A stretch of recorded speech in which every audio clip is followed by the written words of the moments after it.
శ్రీమాత్రే నమః. అందరికీ నమస్కారం అండి. ఈ వీడియోలో ఈరోజు పంచాంగ వివరాల గురించి తెలుసుకుందాం. 2025 సెప్టెంబర్ 7 ఆదివారం, స్వస్తిశ్రీ చాంద్రమాన శ్రీ విశ్వావసునామ సంవత్సరం, దక్షిణాయనం, వర్ష ఋతువు, భాద్రపద మాసం, శుక్లపక్షం, పౌర్ణమి తిథి. ఈ రోజు సూర్యోదయం ఉదయం 5:49 ఇంకా సూర్యాస్తమయం సాయంత్రం 6:07 ఉంది. ఈ రోజు పౌర్ణమి తిథి శతభిష నక్షత్రం ఉందండి. పౌర్ణమి తిథి రాత్రి 11:56 వరకు ఉంది. తదుపరి భాడ్యమి తిథి అయితే వస్తుంది. ఇంకా శతభిష నక్షత్రం రాత్రి 11 గంటల వరకు ఉంది. తదుపరి పూర్వభద్ర నక్షత్రం అయితే ఉంటుంది. ఈ రోజు యోగం వచ్చేసి సుకర్మ మధ్యాహ్నం 11:08 వరకు ఉంది. తదుపరి ద్యుతి కరణం భద్ర మధ్యాహ్నం 12:24 వరకు ఉంది. తదుపరి భవ రాత్రి 11:50 వరకు ఉంది. తదుపరి బాలు. ఈ రోజు ఉన్న శుభ సమయాలు బ్రహ్మ ముహూర్తం తెల్లవారుజామున 4:38 నుండి 5:26 వరకు. అమృతకాలం మధ్యాహ్నం 3:48 నుండి 5:22 వరకు ఉంది. అభిజిత్ ముహూర్తం మధ్యాహ్నం 12 గంటల నుండి 12:49 వరకు. శుభ సమయం ఉదయం 10 గంటల నుండి 12 గంటల వరకు ఉంది. ఇంక ఈ రోజు ఉన్న అశుభ సమయాల గురించి తెలుసుకుందాం. వర్జ్యం ఉదయం 6:28 నుండి 8:02 వరకు.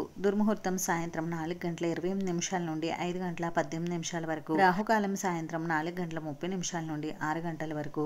యమగండం మధ్యాహ్నం 12:24 నుండి 1:57 వరకు. గుళిక కాలం సాయంత్రం 3:29 నుండి 5:02 వరకు ఉంది. ఇంక ఈ రోజు ప్రత్యేకతలు వచ్చేసి ఈ రోజు ఉమా మహేశ్వర వ్రతం. ఈ రోజు అలాగే మనకి సంపూర్ణ చంద్రగ్రహణం అయితే ఉందండి. అలాగే ఈ రోజు మంచి రోజా కాదా అని అంటే మంచి రోజేనండి. ఈ రోజు చిన్న చిన్న శుభకార్యాలు చేసుకోవడానికి అనుకూలంగా ఉంది. ఇదండి ఈ రోజు పంచాంగ వివరాలు అయితే. ఈ వీడియో మీకు నచ్చితే ప్లీజ్ లైక్ చేసి, షేర్ చేసి, సబ్స్క్రైబ్ చేసుకోండి. Thanks for watching.